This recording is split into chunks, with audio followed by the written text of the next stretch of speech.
What do I do if I don't have enough experience? What if I'm underqualified for a job?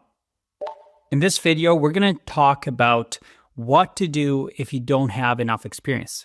This is the experience cheat code because this doesn't mean that it's game over for you. There are ways to show experience even if you might not have too much experience in the industry.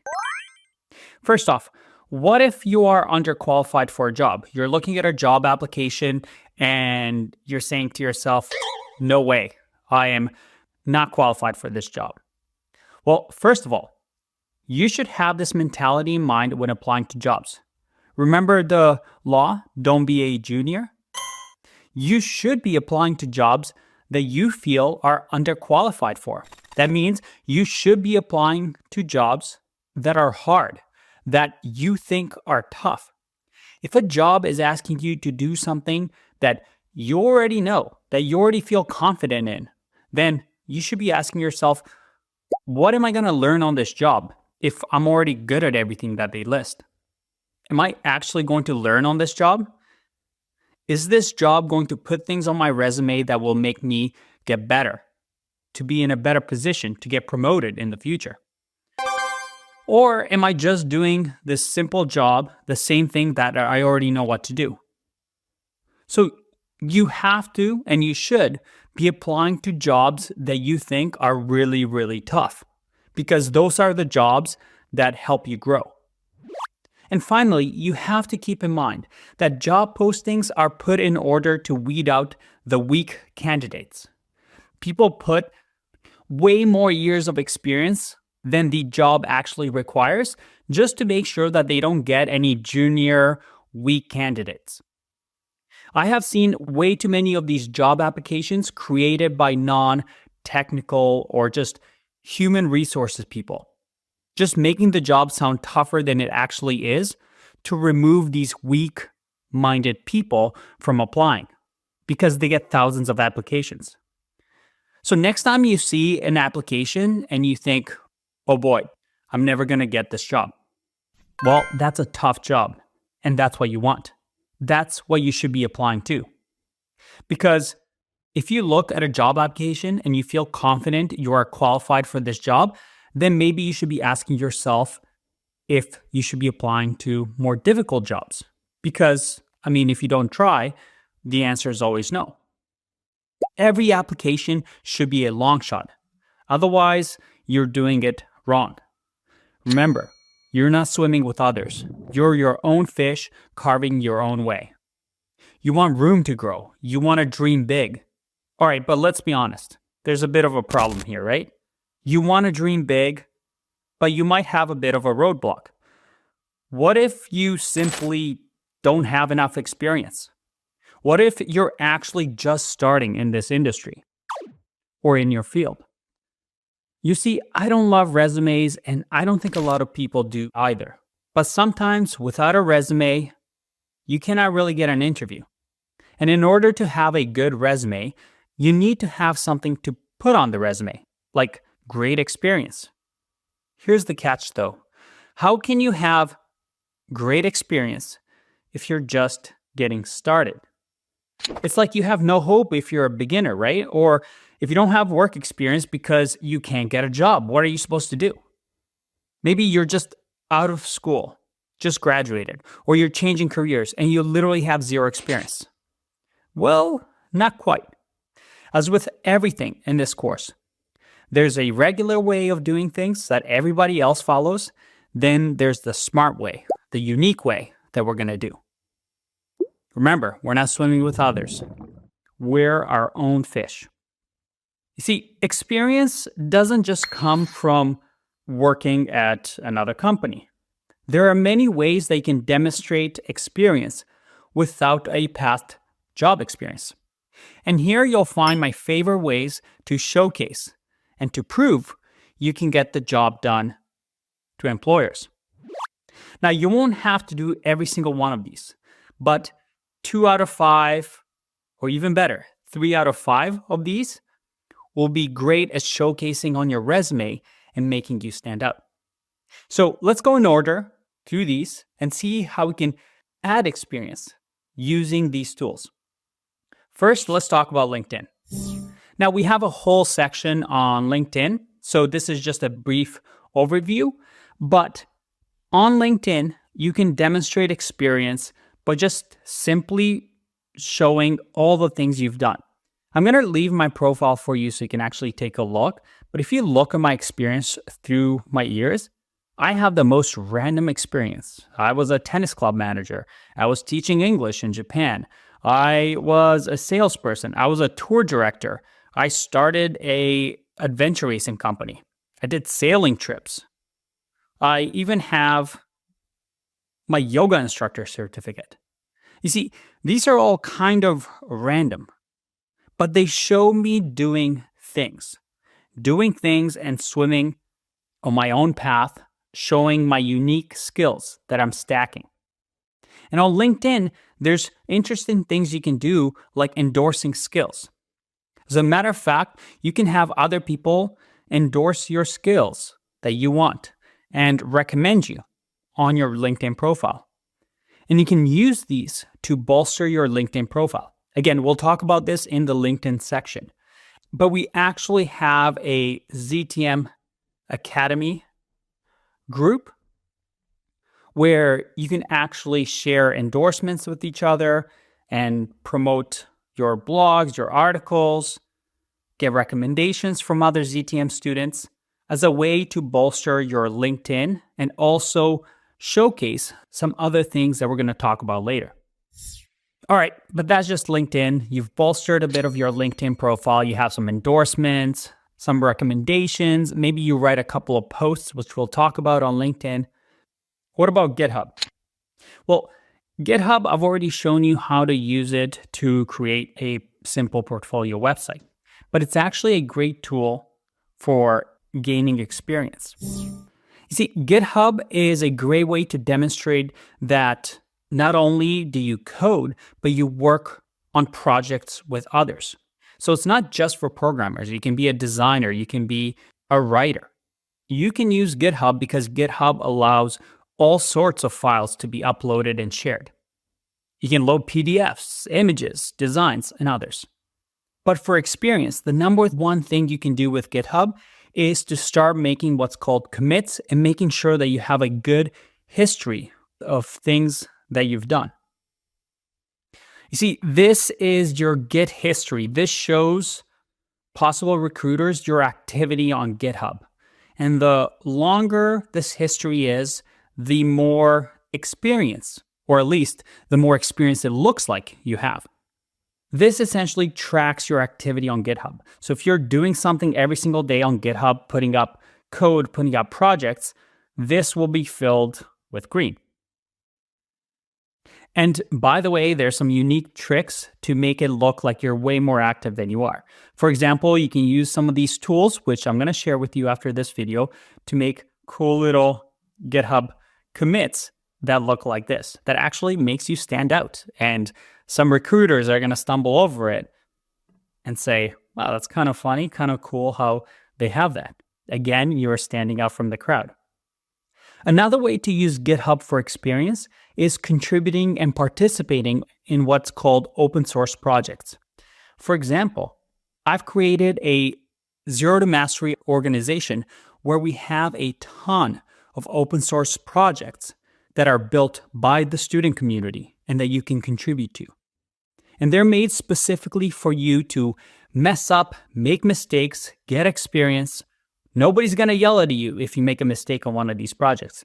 These are just fun projects that are open source that you can contribute to and eventually actually add to your resume. And you can do as much or as little as you want with these open source projects. You can update a simple text README file. You can add designs. You can change code. And contributing to open source projects, well, recruiters love seeing this because this demonstrates that you can work with others and also with things like GitHub and version control and working on actual projects. And ZTM has community events throughout the year. For example, we have Hacktoberfest in October, where we work on open source projects like Animation Nation,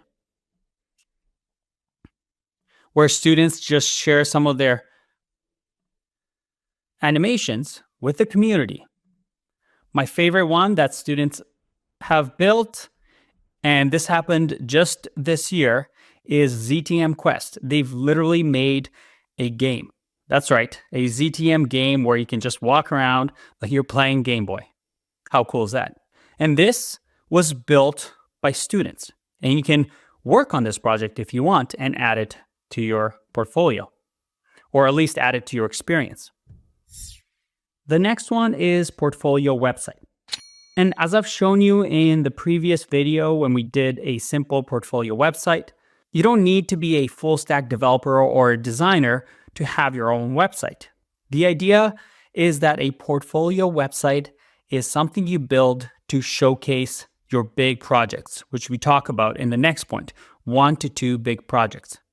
So portfolio website is an online presence that already makes you stand out because that's your experience. You put something online, and inside it, you're going to have 1 to 2 big projects that are what I call wow projects that are going to impress employers and interviewers.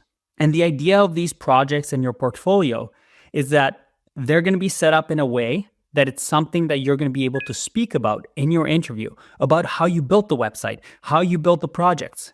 And it gives you a good way to talk about your past experiences building these projects. But here's the problem. How do you build these big projects? Well, first off, the good news is that you only need 1 to 2 big projects. Now, you can't really fake experience. If you've never built anything beyond a simple to-do list, a hello world, just something basic that you can find on YouTube, you're not going to get good jobs. When I talk about 1 to 2 big projects, I mean big, impressive projects.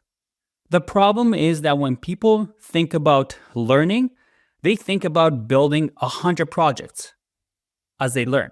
So they do a project a day, build a small project that's not really impressive, a simple calculator, a simple tic-tac-toe app. They build very, very simple projects. And when a recruiter sees this, you look like any other candidate. It's not really impressive. It's something that anybody can build in a day or two. And frankly, no recruiter is going to read your entire portfolio, go through all your 30 projects. They don't have time for that, and they don't care about you. Most of the time, they want to hear about your most difficult, the hardest, the biggest project you worked on. And here is where ZTM comes in. We're actually focused on helping you build these big projects in every course that you do. For example, this is one of my favorites. In the Three.js course, which is right over here, we actually teach you to build this, which can actually turn into your portfolio if you want to. You have a little player, this 3D player that you walk around, and look at that. You can say, hey, this is my portfolio. And as you walk along, you have all your projects listed here. How cool is that? In the Unity course, for example, we help you build a real-life game that you can play and demonstrate to your employers. These are big projects that most people wouldn't build because it takes days to build them. In my own course, where I teach you to become a full-stack developer, we build a face recognition app. And this app, well, it has a front end using React, back end using a RESTful API server with Express. We deploy to production. We create session management, authenticated routes. We store user information and username and hash passwords in a secure database using Postgres. We deploy our app with Docker, and we use Redis for session management and caching. Now, all of that may not mean a lot to you, but having something like a one big project that you can talk about, like I just did, sounds really impressive to employers. Each of our courses creates one of these 1 to 2 big projects, but we also have a special section under the project format where you can build a ton of really cool projects that are what we call wow projects. These are the sort of projects that most people won't build. It'll take you a long time to build them, but once you build them, you have 1 or 2 of these on your resume, and it's going to really blow employers' minds. If I had no experience, I would immediately put one of these projects at the very top of my resume. Because here's the thing, if you don't have work experience, for your work experience, you just simply put this project. Let's call the project the SmartBrain app that you've built. You put that as a title, and your job description was JavaScript developer or a full stack engineer. And inside the resume, you talk about how you built that project.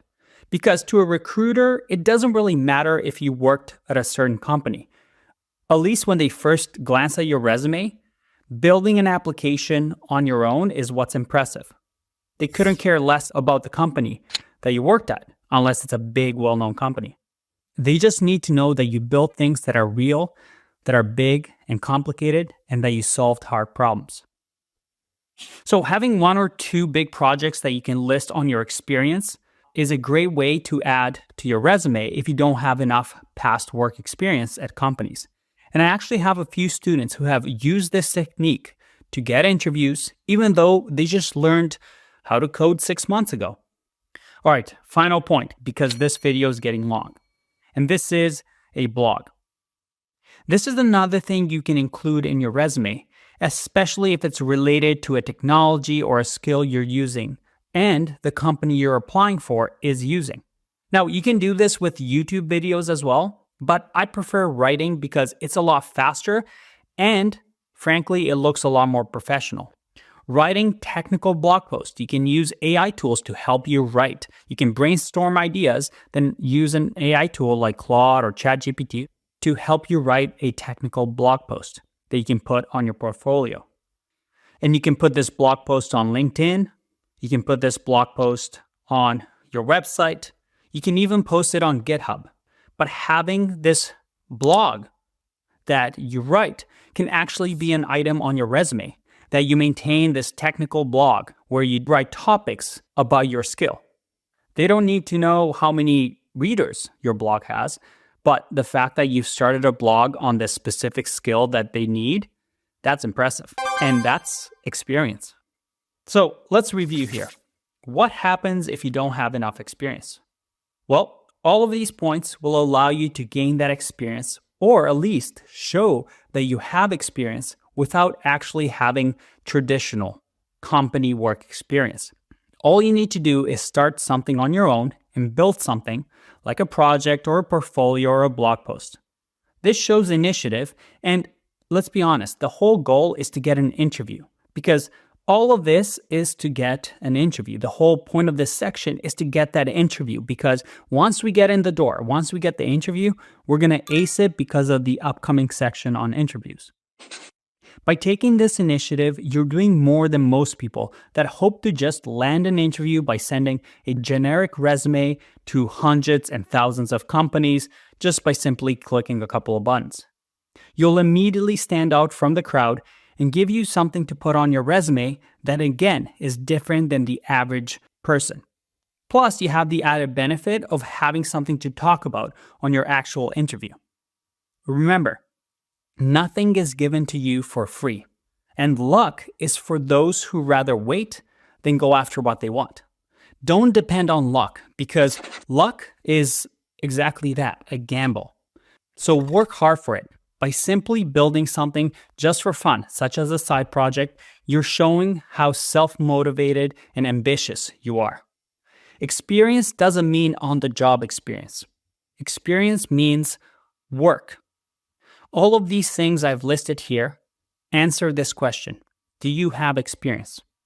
And if you do these, yes, you do. Finally, there are many things that you can add that are not specific to a technical skill that are still great for employers to see. For example, did you work as a cashier at McDonald's? Well, you can now add the ability to manage people and communicate well with others to your resume. That's a great skill. Any skill that is related to getting the job done can be included. But be warned here. If, let's say, for example, you only had 6 months of coding experience and you only learned to code 6 months ago because you want to apply to be a developer, as an example, don't actually show that on the resume. It doesn't mean that you should lie, but to just hide that information. Because a recruiter only glances at your resume briefly. They won't care if you're the best developer in the world, even though it's just been 6 months. It's too risky for them. Your resume is most likely going to get discarded no matter how good of a developer you are if you just say, hey, I only have 6 months experience. If you don't have a lot of experience, don't emphasize how little time you spent. Instead, try to stretch that and be vague about how many years of experience you have. Remember, resumes are only good to get your foot in the door. By tweaking your resume to show that you have experience so that the recruiter thinks, oh, interviewing this person is low risk because they know what they're talking about is what you want to do. They want to know if you have past experience, if you've made good decisions in the past, have you worked on a challenging problem and solved them? If you're able to answer yes to that and show that on the resume, the recruiter is most likely going to ask you for an interview. Over the next couple of videos, we're going to talk about how to make all of these stand out so it looks like you have the best experience possible. So we still have a long way to go, and we'll keep emphasizing this point. I'll see you in the next one. Bye-bye.